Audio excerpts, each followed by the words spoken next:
If you meet a member of that select club, the 12 True Fishermen, entering the Vernon Hotel for the annual club dinner, you will observe, as he takes off his overcoat, that his evening coat is green and not black. If, supposing that you have the star-defying audacity to address such a being, you ask him why, he will probably answer that he does it to avoid being mistaken for a waiter. You will then retire crushed. But you will leave behind you a mystery as yet unsolved and a tale worth telling. If, to pursue the same vein of improbable conjecture, you were to meet a mild, hard-working little priest named Father Brown, and were to ask him what he thought was the most singular luck of his life, he would probably reply that upon the whole his best stroke was at the Vernon Hotel, where he had averted a crime and, perhaps, saved a soul, merely by listening to a few footsteps in a passage. He is perhaps a little proud of this wild and wonderful guess of his, and it is possible that he might refer to it. But since it is immeasurably unlikely that you will ever rise high enough in the social world to find the 12 True Fishermen, or that you will ever sink low enough among slums and criminals to find Father Brown, I fear you will never hear the story at all unless you hear it from me. The Vernon Hotel, at which the 12 True Fishermen held their annual dinners, was an institution such as can only exist in an oligarchical society which has almost gone mad on good manners. It was that topsy-turvy product, an exclusive commercial enterprise. That is, it was a thing which paid not by attracting people, but actually by turning people away. In the heart of a plutocracy, tradesmen become cunning enough to be more fastidious than their customers. They positively create difficulties so that their wealthy and weary clients may spend money and diplomacy in overcoming them. If there were a fashionable hotel in London which no man could enter who was under 6 foot, society would meekly make up parties of 6-foot men to dine in it. If there were an expensive restaurant which by a mere caprice of its proprietor was only open on Thursday afternoon, it would be crowded on Thursday afternoon. The Vernon Hotel stood, as if by accident, in the corner of a square in Belgravia. It was a small hotel, and a very inconvenient one, but its very inconveniences were considered as walls protecting a particular class. One inconvenience, in particular, was held to be of vital importance, the fact that practically only 24 people could dine in the place at once. The only big dinner table was the celebrated terrace table, which stood open to the air on a sort of veranda overlooking one of the most exquisite old gardens in London. Thus it happened that even the 24 seats at this table could only be enjoyed in warm weather. And this, making the enjoyment yet more difficult, made it yet more desired. The existing owner of the hotel was a Jew named Liver, and he made nearly $1 million out of it, by making it difficult to get into. Of course, he combined with this limitation in the scope of his enterprise the most careful polish in its performance. The wines and cooking were really as good as any in Europe, and the demeanor of the attendants exactly mirrored the fixed mood of the English upper class. The proprietor knew all his waiters like the fingers on his hand. There were only 15 of them all told. It was much easier to become a member of Parliament than to become a waiter in that hotel. Each waiter was trained in terrible silence and smoothness, as if he were a gentleman's servant. And indeed, there was generally at least one waiter to every gentleman who dined.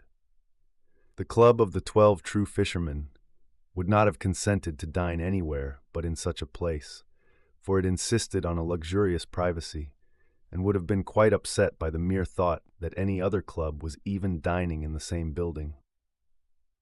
On the occasion of their annual dinner, the fishermen were in the habit of exposing all their treasures, as if they were in a private house, especially the celebrated set of fish knives and forks, which were, as it were, the insignia of the society, each being exquisitely wrought in silver in the form of a fish, and each loaded at the hilt with one large pearl.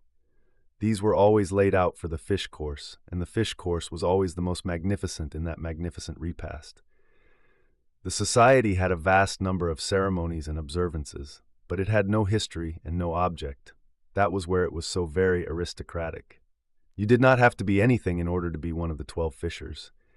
Unless you were already a certain sort of person, you never even heard of them. It had been in existence 12 years. Its president was Mr. Audley. Its vice president was the Duke of Chester. If I have in any degree conveyed the atmosphere of this appalling hotel, the reader may feel a natural wonder as to how I came to know anything about it, and may even speculate as to how so ordinary a person as my friend Father Brown came to find himself in that golden galley. As far as that is concerned, my story is simple, or even vulgar. There is in the world a very aged rioter and demagogue who breaks into the most refined retreats with the dreadful information that all men are brothers, and wherever this leveler went on his pale horse, it was Father Brown's trade to follow. One of the waiters, an Italian, had been struck down with a paralytic stroke that afternoon, and his Jewish employer, marveling mildly at such superstitions, had consented to send for the nearest popish priest. With what the waiter confessed to Father Brown, we are not concerned, for the excellent reason that that cleric kept it to himself, but apparently it involved him in writing out a note or statement for the conveying of some message or the righting of some wrong. Father Brown, therefore, with a meek impudence which he would have shown equally in Buckingham Palace, asked to be provided with a room and writing materials. Mr. Lever was torn in two. He was a kind man, and had also that bad imitation of kindness, the dislike of any difficulty or scene. At the same time, the presence of one unusual stranger in his hotel that evening was like a speck of dirt on something just cleaned. There was never any borderland or anteroom in the Vernon Hotel, no people waiting in the hall, no customers coming in on chance. There were 15 waiters. There were 12 guests. It would be as startling to find a new guest in the hotel that night as to find a new brother taking breakfast or tea in one's own family. Moreover, the priest's appearance was second-rate and his clothes muddy. A mere glimpse of him afar off might precipitate a crisis in the club. Mr. Lever at last hit on a plan to cover, since he might not obliterate the disgrace. When you enter, as you never will, the Vernon Hotel, you pass down a short passage decorated with a few dingy but important pictures, and come to the main vestibule and lounge which opens on your right into passages leading to the public rooms, and on your left to a similar passage pointing to the kitchens and offices of the hotel. Immediately on your left hand is the corner of a glass office, which abuts upon the lounge, a house within a house, so to speak, like the old hotel bar which probably once occupied its place. In this office sat the representative of the proprietor. Nobody in this place ever appeared in person, if he could help it. And just beyond the office, on the way to the servants' quarters, was the gentleman's cloakroom, the last boundary of the gentleman's domain. But between the office and the cloakroom was a small private room without other outlet, sometimes used by the proprietor for delicate and important matters, such as lending a duke £1,000 or declining to lend him sixpence. It is a mark of the magnificent tolerance of Mr. Lever that he permitted this holy place to be for about half an hour profaned by a mere priest, scribbling away on a piece of paper. The story which Father Brown was writing down was very likely a much better story than this one, only it will never be known. I can merely state that it was very nearly as long, and that the last 2 or 3 paragraphs of it were the least exciting and absorbing. For it was by the time that he had reached these that the priest began a little to allow his thoughts to wander and his animal senses, which were commonly keen, to awaken. The time of darkness and dinner was drawing on. His own forgotten little room was without a light, and perhaps the gathering gloom, as occasionally happens, sharpened the sense of sound. As Father Brown wrote the last and least essential part of his document, he caught himself writing to the rhythm of a recurrent noise outside, just as one sometimes thinks to the tune of a railway train. When he became conscious of the thing, he found what it was, only the ordinary patter of feet passing the door, which in an hotel was no very unlikely matter. Nevertheless, he stared at the darkened ceiling and listened to the sound. After he had listened for a few seconds dreamily, he got to his feet and listened intently, with his head a little on one side. Then he sat down again and buried his brow in his hands, now not merely listening, but listening and thinking also. The footsteps outside at any given moment were such as one might hear in any hotel, and yet, taken as a whole, there was something very strange about them. There were no other footsteps. It was always a very silent house, for the few familiar guests went at once to their own apartments, and the well-trained waiters were told to be almost invisible until they were wanted. One could not conceive any place where there was less reason to apprehend anything irregular. But these footsteps were so odd that one could not decide to call them regular or irregular.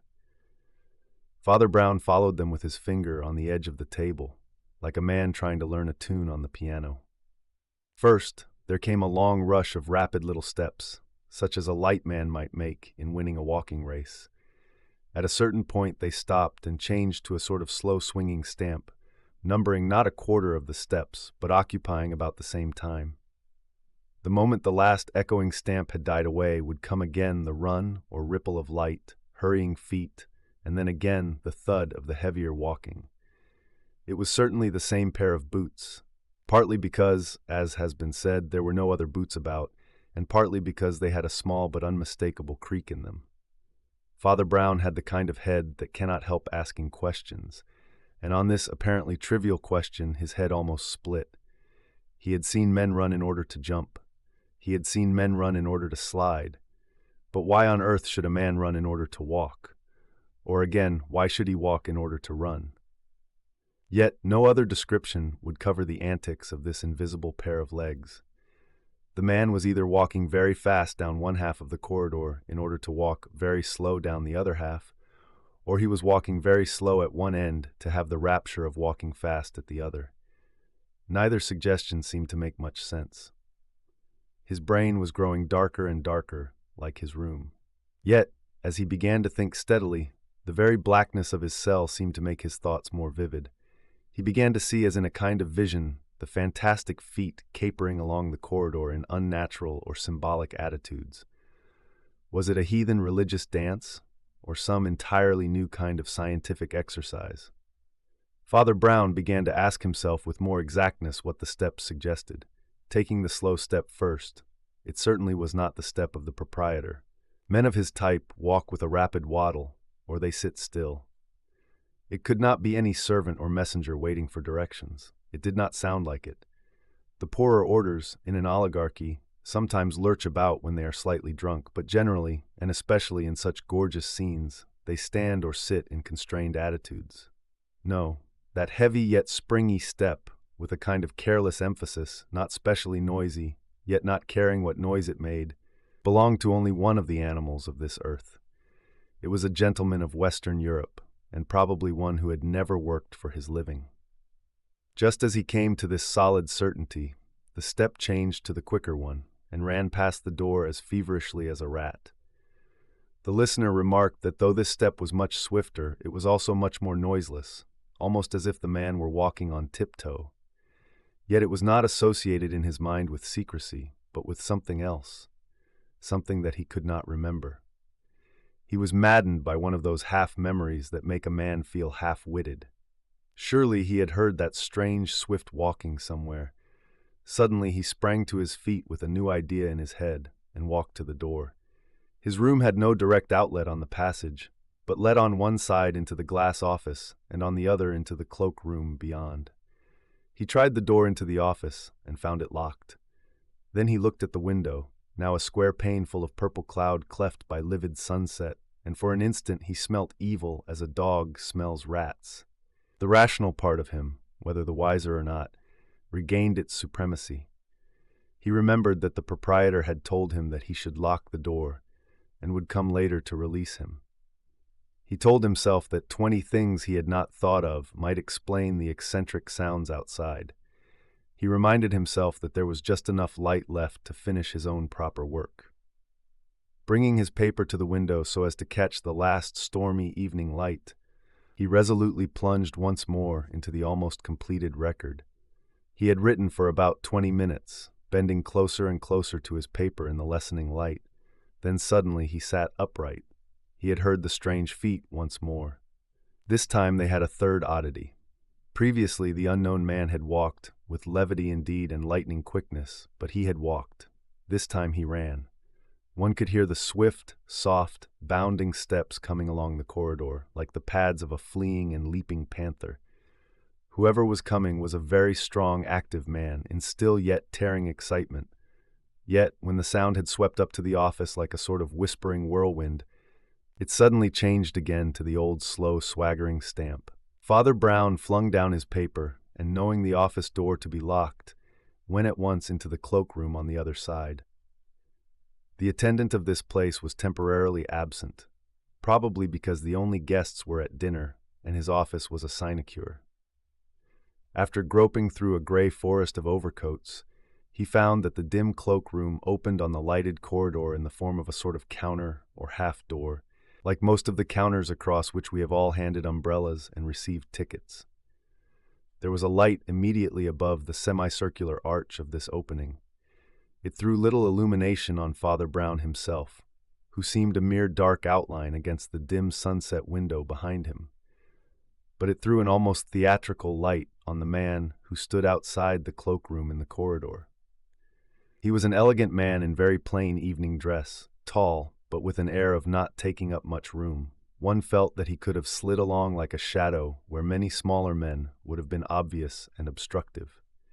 His face, now flung back in the lamplight, was swarthy and vivacious, the face of a foreigner. His figure was good, his manners good-humored and confident. A critic could only say that his black coat was a shade below his figure and manners, and even bulged and bagged in an odd way.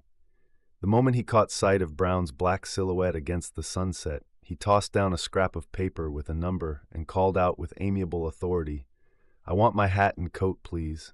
I find I have to go away at once." Father Brown took the paper without a word and obediently went to look for the coat. It was not the first menial work he had done in his life. He brought it and laid it on the counter. Meanwhile, the strange gentleman who had been feeling in his waistcoat pocket said, laughing, "I haven't got any silver. You can keep this." And he threw down half a sovereign and caught up his coat. Father Brown's figure remained quite dark and still, but in that instant he had lost his head. His head was always most valuable when he had lost it. In such moments he put 2 and 2 together and made 4 million. Often the Catholic Church, which is wedded to common sense, did not approve of it. Often he did not approve of it himself. But it was real inspiration, important at rare crises, when whosoever shall lose his head, the same shall save it. "I think, sir," he said civilly, "that you have some silver in your pocket." The tall gentleman stared. "Hang it," he cried, "if I choose to give you gold, why should you complain?" "Because silver is sometimes more valuable than gold," said the priest mildly. "That is, in large quantities." The stranger looked at him curiously. Then he looked still more curiously up the passage towards the main entrance. Then he looked back at Brown again, and then he looked very carefully at the window beyond Brown's head, still colored with the afterglow of the storm. Then he seemed to make up his mind. He put one hand on the counter, vaulted over as easily as an acrobat, and towered above the priest, putting one tremendous hand upon his collar. "Stand still," he said in a hacking whisper. "I don't want to threaten you, but—" "I do want to threaten you," said Father Brown, in a voice like a rolling drum. "I want to threaten you with the worm that dieth not and the fire that is not quenched." "You're a rum sort of cloakroom clerk," said the other. "I am a priest, Monsieur Flambeau," said Brown, "and I am ready to hear your confession." The other stood gasping for a few moments, and then staggered back into a chair. The first 2 courses of the dinner of the 12 true fishermen had proceeded with placid success. I do not possess a copy of the menu, and if I did, it would not convey anything to anybody. It was written in a sort of super French employed by cooks, but quite unintelligible to Frenchmen. There was a tradition in the club that the hors d'oeuvres should be various and manifold to the point of madness. They were taken seriously because they were avowedly useless extras, like the whole dinner and the whole club. There was also a tradition that the soup course should be light and unpretending, a sort of simple and austere vigil for the feast of fish that was to come. The talk was that strange, slight talk which governs the British Empire, which governs it in secret, and yet would scarcely enlighten an ordinary Englishman, even if he could overhear it. Cabinet ministers on both sides were alluded to by their Christian names with a sort of bored benignity. The radical chancellor of the Exchequer, whom the whole Tory party was supposed to be cursing for his extortions, was praised for his minor poetry, or his saddle in the hunting field. The Tory leader, whom all Liberals were supposed to hate as a tyrant, was discussed and on the whole praised as a Liberal. It seemed somehow that politicians were very important. And yet, anything seemed important about them except their politics. Mr. Audley, the chairman, was an amiable, elderly man who still wore Gladstone collars. He was a kind of symbol of all that phantasmal and yet fixed society. He had never done anything, not even anything wrong. He was not fast. He was not even particularly rich. He was simply in the thing, and there was an end of it. No party could ignore him, and if he had wished to be in the cabinet, he certainly would have been put there. The Duke of Chester, the vice president, was a young and rising politician.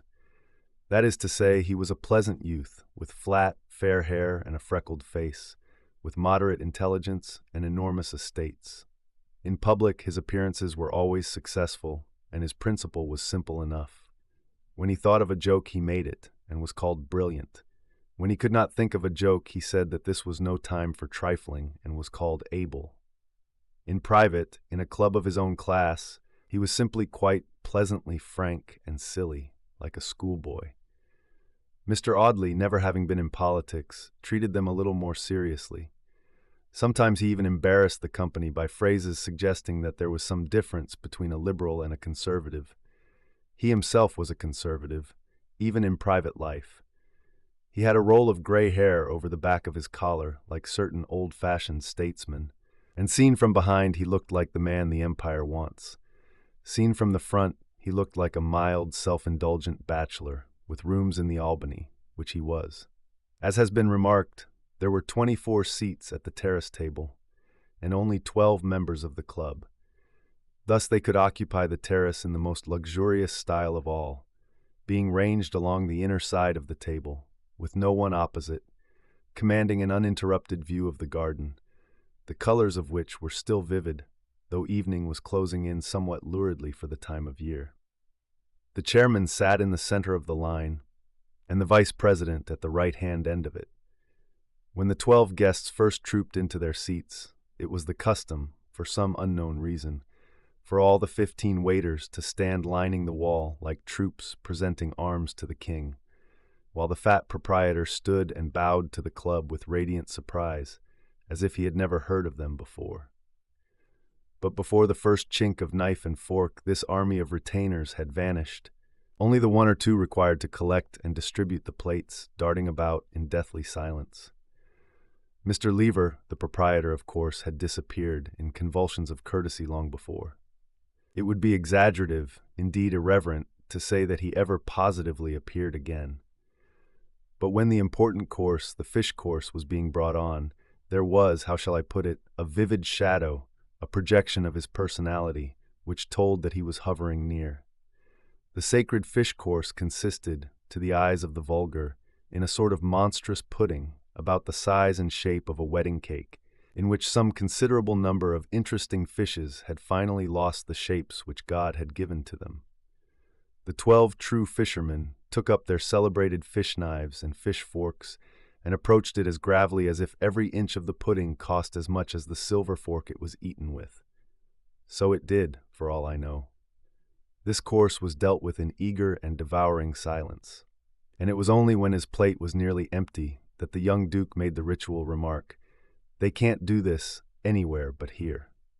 "Nowhere," said Mr. Audley in a deep bass voice, turning to the speaker and nodding his venerable head a number of times. "Nowhere, assuredly, except here. It was represented to me that at the Café Anglais—" Here he was interrupted and even agitated for a moment by the removal of his plate, but he recaptured the valuable thread of his thoughts. "It was represented to me that the same could be done at the Café Anglais. Nothing like it, sir," he said, shaking his head ruthlessly, like a hanging judge. "Nothing like it." "Overrated place," said a certain Colonel Pound, speaking, by the look of him, for the first time for some months. "Oh, I don't know," said the Duke of Chester, who was an optimist. "It's jolly good for some things. You can't beat it at—" A waiter came swiftly along the room, and then stopped dead. His stoppage was as silent as his tread, But all those vague and kindly gentlemen were so used to the utter smoothness of the unseen machinery which surrounded and supported their lives, that a waiter doing anything unexpected was a start and a jar. They felt as you and I would feel if the inanimate world disobeyed, if a chair ran away from us. The waiter stood staring a few seconds, while there deepened on every face at table a strange shame which is wholly the product of our time. It is the combination of modern humanitarianism with the horrible modern abyss between the souls of the rich and poor. A genuine historic aristocrat would have thrown things at the waiter, beginning with empty bottles, and very probably ending with money. A genuine democrat would have asked him, with comrade-like clearness of speech, what the devil he was doing. But these modern plutocrats could not bear a poor man near to them, either as a slave or as a friend. That something had gone wrong with the servants was merely a dull, hot embarrassment. They did not want to be brutal, and they dreaded the need to be benevolent. They wanted the thing, whatever it was, to be over. It was over. The waiter, after standing for some seconds rigid, like a cataleptic, turned round and ran madly out of the room. When he reappeared in the room, or rather, in the doorway, it was in company with another waiter, with whom he whispered and gesticulated with southern fierceness. Then the first waiter went away, leaving the second waiter, and reappeared with a third waiter. By the time a fourth waiter had joined this hurried synod, Mr. Audley felt it necessary to break the silence in the interests of tact. He used a very loud cough instead of a presidential hammer and said, "Splendid work young moochers doing in Burma. Now, no other nation in the world could have." A fifth waiter had sped towards him like an arrow and was whispering in his ear, "So sorry. Important. Might the proprietor speak to you?" The chairman turned in disorder, and with a dazed stare saw Mr. Lever coming towards them with his lumbering quickness. The gait of the good proprietor was indeed his usual gait, but his face was by no means usual. Generally it was a genial copper brown. Now it was a sickly yellow. "You will pardon me, Mr. Audley," he said with asthmatic breathlessness. "I have great apprehensions. Your fish plates, they are cleared away with the knife and fork on them." "Well, I hope so," said the chairman with some warmth. "You see him?" panted the excited hotel keeper. "You see the waiter who took them away? You know him?" "Know the waiter?" answered Mr. Audley indignantly. "Certainly not." Mr. Lever opened his hands with a gesture of agony. "I never send him," he said. "I know not when or why he come. I send my waiter to take away the plates, and he find them already away." Mr. Audley still looked rather too bewildered to be really the man the Empire wants. None of the company could say anything except the man of wood, Colonel Pound, who seemed galvanized into an unnatural life. He rose rigidly from his chair, leaving all the rest sitting, screwed his eyeglass into his eye, and spoke in a raucous undertone, as if he had half forgotten how to speak. "Do you mean," he said, "that somebody has stolen our silver fish service?"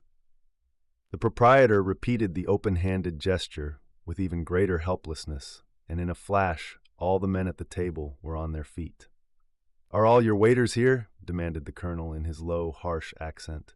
"Yes, they're all here. I noticed it myself," cried the young duke, pushing his boyish face into the inmost ring.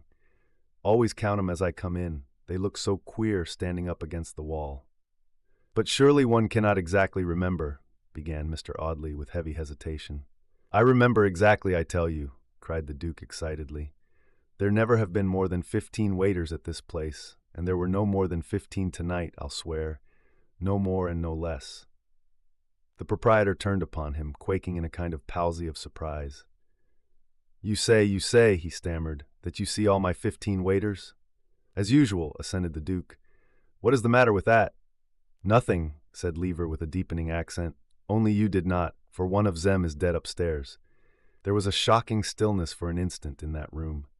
It may be, so supernatural is the word death, that each of those idle men looked for a second at his soul and saw it as a small dried pea. One of them, the duke, I think, even said with the idiotic kindness of wealth, "Is there anything we can do?"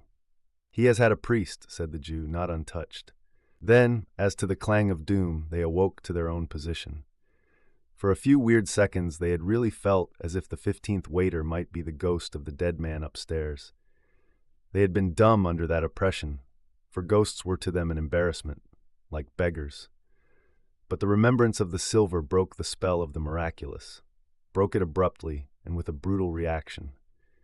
The colonel flung over his chair and strode to the door.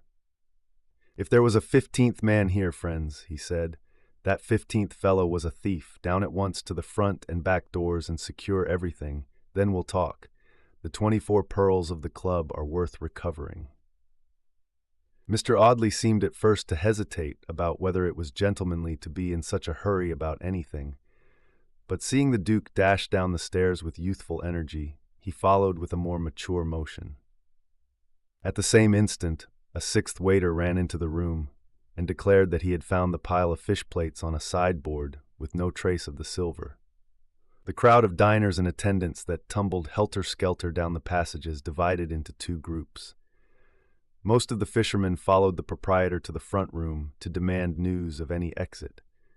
Colonel Pound, with the chairman, the vice president, and 1 or 2 others, darted down the corridor leading to the servants' quarters as the more likely line of escape.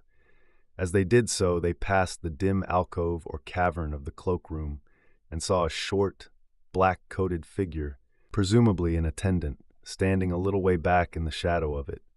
"Hello there," called out the Duke. "Have you seen anyone pass?" The short figure did not answer the question directly, but merely said, "Perhaps I have got what you are looking for, gentlemen." They paused, wavering and wondering, while he quietly went to the back of the cloakroom and came back with both hands full of shining silver, which he laid out on the counter as calmly as a salesman. It took the form of a dozen quaintly shaped forks and knives. You, began the colonel, quite thrown off his balance at last. Then he peered into the dim little room and saw 2 things. First, that the short, black-clad man was dressed like a clergyman, and second, that the window of the room behind him was burst, as if someone had passed violently through. "Valuable things to deposit in a cloakroom, aren't they?" remarked the clergyman with cheerful composure. Did you steal those things?" stammered Mr. Audley with staring eyes. "If I did," said the cleric pleasantly, "at least I am bringing them back again." "But you didn't," said Colonel Pound, still staring at the broken window. "To make a clean breast of it, I didn't," said the other, with some humor, and he seated himself quite gravely on a stool. "But you know who did," said the colonel. "I don't know his real name," said the priest placidly, "but I know something of his fighting weight, and a great deal about his spiritual difficulties. I formed the physical estimate when he was trying to throttle me, and the moral estimate when he repented." "Oh, I say, repented," cried young Chester with a sort of crow of laughter. Father Brown got to his feet, putting his hands behind him. "Odd, isn't it," he said, "that a thief and a vagabond should repent, when so many who are rich and secure remain hard and frivolous, and without fruit for God or man? But there, if you will excuse me, you trespass a little upon my province. If you doubt the penitence as a practical fact, there are your knives and forks. You are the 12 true fishers, and there are all your silver fish. But he has made me a fisher of men." "Did you catch this man?" asked the colonel, frowning. Father Brown looked him full in his frowning face. "Yes," he said, "I caught him with an unseen hook and an invisible line which is long enough to let him wander to the ends of the world, and still to bring him back with a twitch upon the thread." There was a long silence. All the other men present drifted away to carry the recovered silver to their comrades, or to consult the proprietor about the queer condition of affairs. But the grim-faced colonel still sat sideways on the counter, swinging his long, lank legs and biting his dark mustache. At last he said quietly to the priest, "He must have been a clever fellow, but I think I know a cleverer." "He was a clever fellow," answered the other, "but I am not quite sure of what other you mean." "I mean you," said the colonel, with a short laugh. "I don't want to get the fellow jailed. Make yourself easy about that. But I'd give a good many silver forks to know exactly how you fell into this affair, and how you got the stuff out of him. I reckon you're the most up-to-date devil of the present company." Father Brown seemed rather to like the saturnine candor of the soldier. "Well," he said, smiling, "I mustn't tell you anything of the man's identity, or his own story, of course, but there's no particular reason why I shouldn't tell you of the mere outside facts which I found out for myself." He hopped over the barrier with unexpected activity and sat beside Colonel Pound, kicking his short legs like a little boy on a gate. He began to tell the story as easily as if he were telling it to an old friend by a Christmas fire. "You see, Colonel," he said, "I was shut up in that small room there doing some writing when I heard a pair of feet in this passage doing a dance that was as queer as the dance of death. First came quick, funny little steps like a man walking on tiptoe for a wager. Then came slow, careless, creaking steps as of a big man walking about with a cigar. But they were both made by the same feet, I swear, and they came in rotation, first the run and then the walk, and then the run again. I wondered at first idly and then wildly why a man should act these two parts at once. One walk I knew, it was just like yours, Colonel. It was the walk of a well-fed gentleman waiting for something, who strolls about rather because he is physically alert than because he is mentally impatient. I knew that I knew the other walk too, but I could not remember what it was. What wild creature had I met on my travels that tore along on tiptoe in that extraordinary style? Then I heard a clink of plates somewhere, and the answer stood up as plain as St. Peter's. It was the walk of a waiter, that walk with the body slanted forward, the eyes looking down, the ball of the toe spurning away the ground, the coat-tails and napkin flying. Then I thought for a minute and a half more, and I believe I saw the manner of the crime, as clearly as if I were going to commit it. Colonel Pound looked at him keenly, but the speaker's mild gray eyes were fixed upon the ceiling with almost empty wistfulness. "A crime," he said slowly, "is like any other work of art. Don't look surprised. Crimes are by no means the only works of art that come from an infernal workshop. But every work of art, divine or diabolic, has one indispensable mark. I mean that the center of it is simple, however much the fulfillment may be complicated. Thus in Hamlet, let us say, the grotesqueness of the gravedigger, the flowers of the mad girl, the fantastic finery of Osric, the pallor of the ghost and the grin of the skull are all oddities in a sort of tangled wreath round one plain tragic figure of a man in black. Well, this also, he said, getting slowly down from his seat with a smile. This also is the plain tragedy of a man in black. Yes, he went on, seeing the colonel look up in some wonder, the whole of this tale turns on a black coat.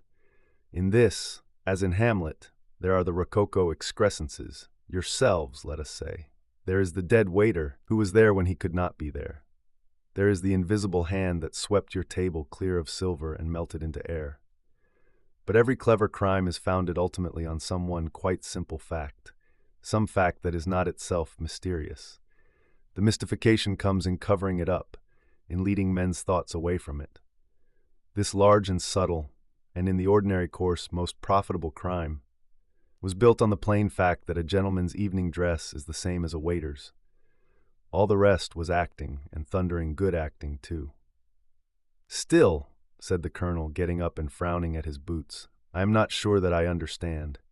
"Colonel," said Father Brown, "I tell you that this archangel of impudence who stole your forks walked up and down this passage 20 times, in the blaze of all the lamps, in the glare of all the eyes. He did not go and hide in dim corners where suspicion might have searched for him. He kept constantly on the move in the lighted corridors, and everywhere that he went, he seemed to be there by right. Don't ask me what he was like. You have seen him yourself 6 or 7 times tonight. You were waiting with all the other grand people in the reception room at the end of the passage there, with the terrace just beyond. Whenever he came among you gentlemen, he came in the lightning style of a waiter, with bent head, flapping napkin, and flying feet. He shot out onto the terrace, did something to the tablecloth, and shot back again towards the office and the waiter's quarters. By the time he had come under the eye of the office clerk and the waiters, he had become another man in every inch of his body, in every instinctive gesture. He strolled among the servants with the absent-minded insolence which they have all seen in their patrons. It was no new thing to them that a swell from the dinner party should pace all parts of the house like an animal at the zoo. They know that nothing marks the smart set more than a habit of walking where one chooses. When he was magnificently weary of walking down that particular passage, he would wheel round and pace back past the office. In the shadow of the arch just beyond, he was altered as by a blast of magic, and went hurrying forward again among the 12 fishermen, an obsequious attendant. Why should the gentleman look at a chance waiter? Why should the waiters suspect a first-rate walking gentleman? Once or twice he played the coolest tricks.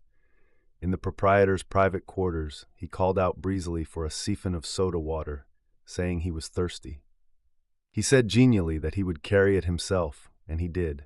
He carried it quickly and correctly through the thick of you, a waiter with an obvious errand. Of course, it could not have been kept up long, but it only had to be kept up till the end of the fish course. His worst moment was when the waiters stood in a row, but even then he contrived to lean against the wall just round the corner in such a way that for that important instant the waiters thought him a gentleman, while the gentleman thought him a waiter. The rest went like winking. If any waiter caught him away from the table, that waiter caught a languid aristocrat. He had only to time himself 2 minutes before the fish was cleared, become a swift servant, and clear it himself. He put the plates down on a sideboard, stuffed the silver in his breast pocket, giving it a bulgy look, and ran like a hare, I heard him coming, till he came to the cloakroom. There he had only to be a plutocrat again, a plutocrat called away suddenly on business. He had only to give his ticket to the cloakroom attendant, and go out again elegantly as he had come in. Only I happened to be the cloakroom attendant. "What did you do to him?" cried the colonel with unusual intensity. "What did he tell you?" "I beg your pardon," said the priest immovably. "That is where the story ends." "And the interesting story begins," muttered Pound. "I think I understand his professional trick, but I don't seem to have got hold of yours."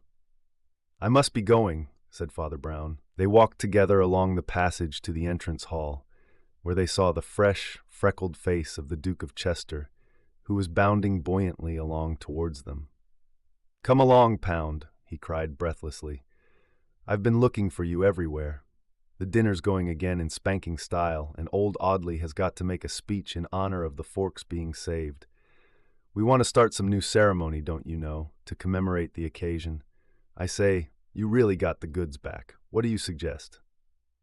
"Why," said the colonel, eyeing him with a certain sardonic approval, "I should suggest that henceforward we wear green coats instead of black. One never knows what mistakes may arise when one looks so like a waiter." "Oh, hang it all," said the young man. "A gentleman never looks like a waiter." "Nor a waiter like a gentleman, I suppose," said Colonel Pound, with the same lowering laughter on his face. "Reverend sir, your friend must have been very smart to act the gentleman." Father Brown buttoned up his commonplace overcoat to the neck, for the night was stormy, and took his commonplace umbrella from the stand. "Yes," he said, "it must be very hard work to be a gentleman, but, do you know, I have sometimes thought that it may be almost as laborious to be a waiter." And saying good evening, he pushed open the heavy doors of that palace of pleasures. The golden gates closed behind him, and he went at a brisk walk through the damp, dark streets in search of a penny omnibus.